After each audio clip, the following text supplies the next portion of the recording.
Kana Nabiyyu sallallahu alaihi wasallam, adalah kebiasaan Nabi sallallahu alaihi wasallam, idzan sarafa min salatihi, kalau beliau tuntas mengerjakan salatnya, istaghfara thalathan, beliau beristighfar 3 kali, menyontohkan kepada kita istighfar 3 kali. Jadi amalan pertama pasca salat, assalamualaikum warahmatullahi, assalamualaikum warahmatullahi. Anda mau lengkapi sampai wabarakatuh boleh, gitu kan? Anda mau assalamualaikum sampai situ boleh. Jadi boleh singkat assalamualaikum, boleh. Kalau di madzhab Maliki itu biasanya yang salam pertama assalamualaikum, kemudian yang kedua assalamualaikum warahmatullah, ya. Kalau Anda mau assalamualaikum warahmatullah boleh, sampai wabarakatuh juga boleh, ya. Itu luas sekali babnya, sudah saya terangkan di bab fikih salat yang lalu. Lalu setelah itu apa amalannya? Sejenak, ya, kemudian langsung kita beristighfar kepada Allah 3 kali, ya, 3 kali. Yang paling singkat, yang paling pendek tadi dikonfirmasi di syarah, gitu kan. Bagaimana bacaannya? Maka Nabi pernah menyontohkan yang paling singkatnya astagfirullah, astagfirullah, astagfirullah. Itu yang paling singkatnya. Jadi kalau kita selesai salat, misalkan udah salam, kemudian kita istighfar astagfirullah, astagfirullah, astagfirullah. Kalau kita mau misalnya lengkapi juga, ya, dengan mau panjangkan misalnya boleh astagfirullahalazim, astagfirullahalazim, astagfirullahalazim. Nanti ada terusannya tuh, alladzi la ilaha illa huwal hayyul qayyum wa atubu ilaih. Boleh, ya.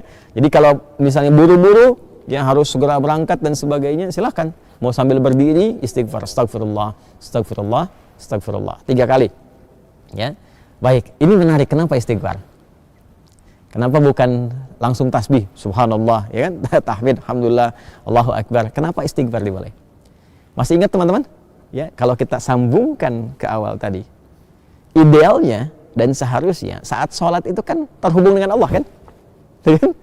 Saat sholat itu harusnya khusyuk, kan? Terhubung dengan Allah, nyambung kita. Tapi ada bagian-bagian dalam sholat yang kadang-kadang nggak terhubung dengan Allah. Bahkan dimulai dari takbir pun kadang-kadang sudah nggak nyambung. Ya, tahu-tahu udah waladolin, gitu kan. Padahal tadinya baru takbir tuh. Ya, tahu-tahu baru sadar udah waladolin, kan. Amin tuh, ya. Nah, itu sesuatu yang kurang dan akan dilengkapi. Maka ketika akan melengkapi, adab pertama kita minta ampun dulu sama Allah. Seakan-akan kita mengatakan begini, ya Allah, ampuni hamba yang seharusnya tadi dalam sholat, ya, hamba bisa maksimal terhubung denganmu, tapi ada bagian-bagian tertentu yang kurang maksimal. Maka sebagai adab kita istighfar. Astagfirullah, ya Allah saya minta ampun, ya Allah saya minta ampun. Ini kaitan dengan sholatnya. Ya, ini kaitan dengan sholatnya. Ini bagian yang pertama. Baik. Yang kedua, ada kaitan juga nanti dengan pembuka kedoa. Pembuka kedoa. Karena doa ini doa yang terbaik itu salah satunya adalah doa yang dimulai dengan istighfar. Doa yang dimulai dengan istighfar. Karena doa itu spiritnya begini. Doa itu kan permohonan yang paling suci, bersih. Nah, akan sampainya kepada Allah yang maha suci.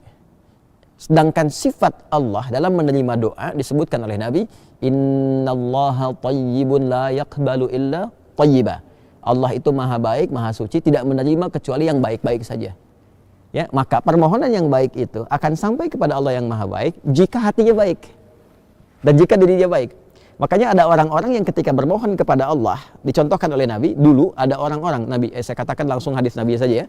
Qala Rasulullah sallallahu alaihi wasallam bima ma'na atau kama qala Rasulullah sallallahu alaihi wasallam, thumma dzakara rajula asy'atha aghbara yutilu as-safara, ya kan?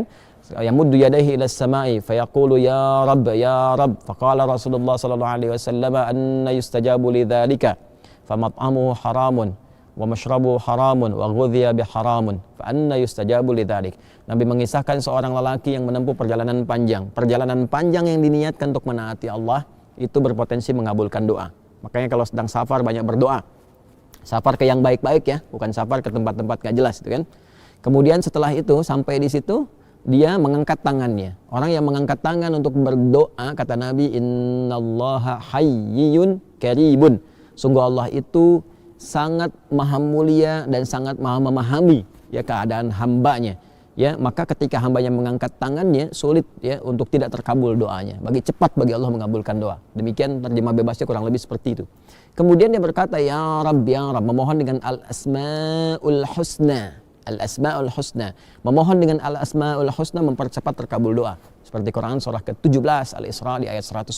Qulid Allaha awid ar-Rahman ayyamma tad'u falahul asma'ul husna.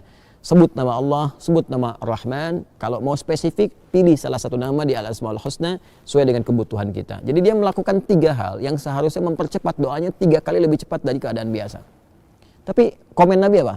Kata Nabi, anna yustajabu lidzalik. Bagaimana doanya bisa dijawab? Susah dijawabnya nih. Kenapa? Mat'amu haram, sumber makanannya haram. Kan masyrabu haram, sumber minumannya haram.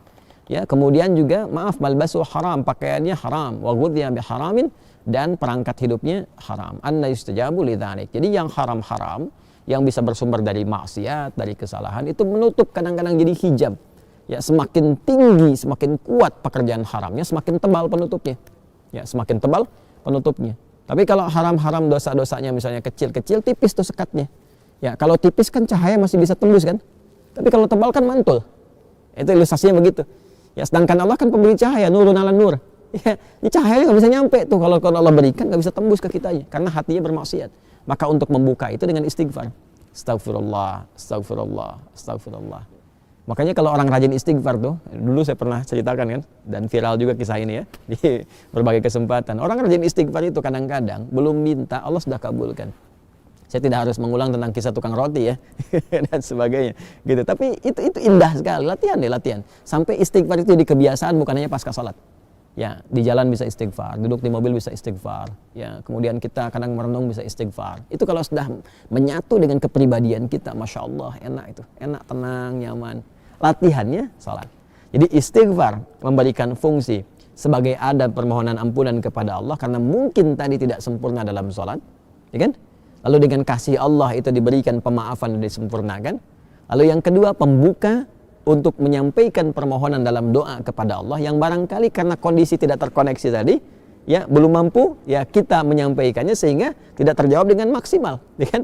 Ya, karena itulah setelah sholat kita beristighfar, pembuka itu dicerahkan dulu hatinya, ditenangkan, lalu memohon. Makanya orang kalau udah istighfar, mintanya itu, apalagi kalau air matanya mengalir, doanya lebih khusyuk dipanjatkan dibandingkan dengan langsung berdoa begitu saja. Gak percaya silahkan Anda cek tuh. Ya, ingat dosanya apa, ininya apa, ngalir air mata, minta itu seketika tuh cepat sentuhannya ke jiwa. Nah, karena itu nanti bab doanya terletaknya itu setelah itu.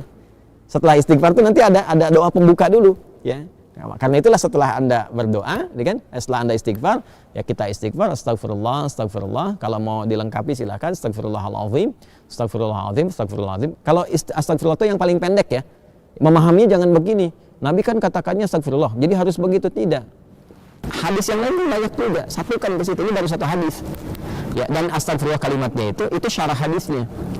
Syarah hadis ketika dikonfirmasi, hadis pokoknya mengatakan istighfar thalatsan, beristighfar 3 kali. Nggak disebutkan bagaimana caranya. Kalau kita ngaji hadis kita temukan ada 3 nih, versi yang pendek, versi menengah, versi yang panjang. Ya, memahaminya bagaimana? Kalau sedang buru-buru ya, kalau mau singkat astagfirullah, astagfirullah, astagfirullah. Kalau sedang agak santai astagfirullahaladzim, astagfirullahaladzim. Kalau mau lebih panjang lagi, lebih santai lagi, astagfirullahaladzim. Alladzi la ilaha illa huwal hayyul qayyum wa natubu ilaih, gitu kan? Astagfirullahaladzim, alladzi la ilaha illa huwal hayyul qayyum wa atubu ilaih. Atubu untuk pribadi, natubu untuk banyakan. Ya kan? Jelas ya? Jadi itu yang bisa kita katakan. Tapi 3 kali ini maksudnya sampai merasakan ke jiwa, bukan cuma lihat, bukan cuma di lisan. Ya, lihat, zikir itu sampai ingat, bukan sampai keluar. Jadi sampai ingat ya, sampai betul kalimat yang kita ucapkan mengingatkan kita dengan atau menyambungkan kita dengan Allah Subhanahu wa taala. Astagfirullah, astagfirullah, astagfirullah. Rasakan di hati kita sampai tembus ke jiwa.